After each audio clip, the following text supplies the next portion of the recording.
Our 39th president, Jimmy Carter, has passed away today at the age of 100. He was born in October 1924, and he's passed away on today, December 29th, 2024. What a legend. What a man. So this was a guy who served one term as president. He got elected after Nixon and Ford.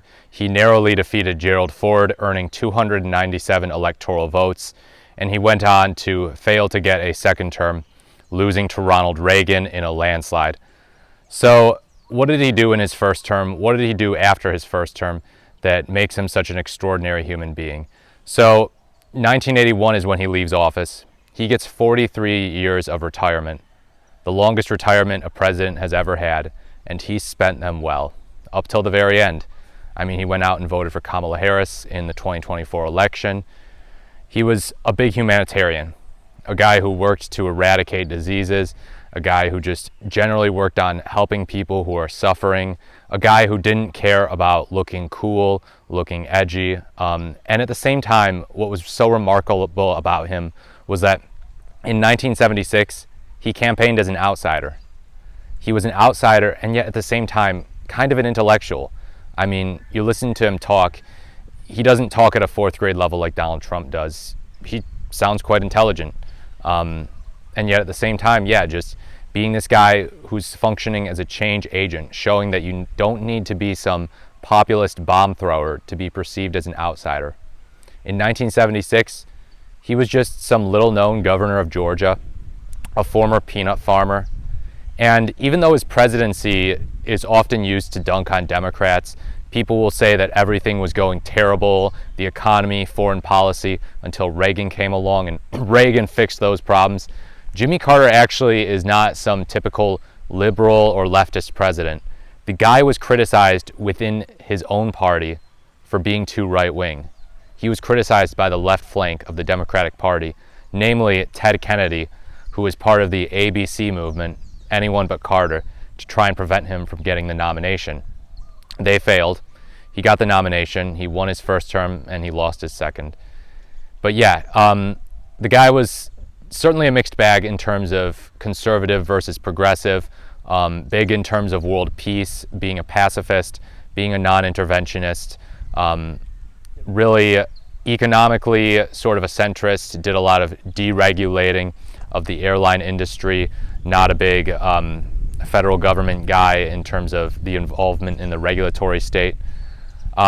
Certainly someone who's continued to be loyal to the Democratic Party. He's continued to voice support for Barack Obama, Joe Biden. There's a picture of him with Biden from the 1970s. It's pretty interesting to see. And he got that picture with Joe and Jill Biden recently where him and Rosalind Carter both look really tiny in their houses. But yeah, I mean, he's the type of guy, look, can you call him the best president in history? Not really. Can you call him one of the best men who's ever served as president in history? Yeah, I sure think so. So yeah, I mean, 43 years of retirement. This dude got to see so many presidents after him. He got to see so many presidents before him. That's what happens when you live to be 100. And he had an amazing relationship with another former president, Gerald Ford, after he praised him in his inaugural address for taking a lot of steps to help heal the land after Richard Nixon resigned in disgrace in 1974. He kept a good relationship with Ford.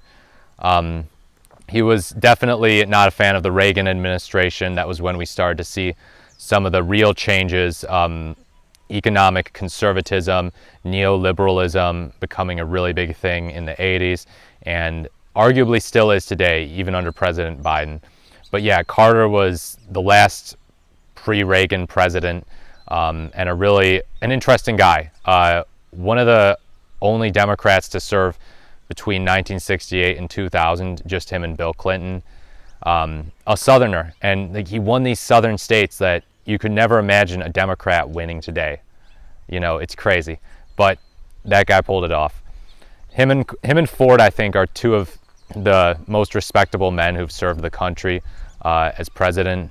And someone said they think that's why the 1976 election was so close, is that both these men were just great, and it was hard to decide who to vote for. But yeah, so Jimmy Carter, of course, being the first president to die in 6 years since George H.W. Bush. The two of them were both born in 1924. Carter born a few months after Bush, excuse me. And yeah, both one-term presidents. But yeah, do I think Carter would have been a good two-term president?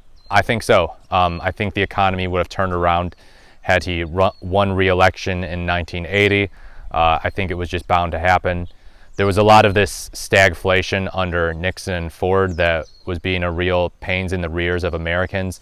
And it continued to haunt the nation under Carter, and arguably it got worse. There was also the Iranian hostage crisis, which ended up being a terrible look for Carter.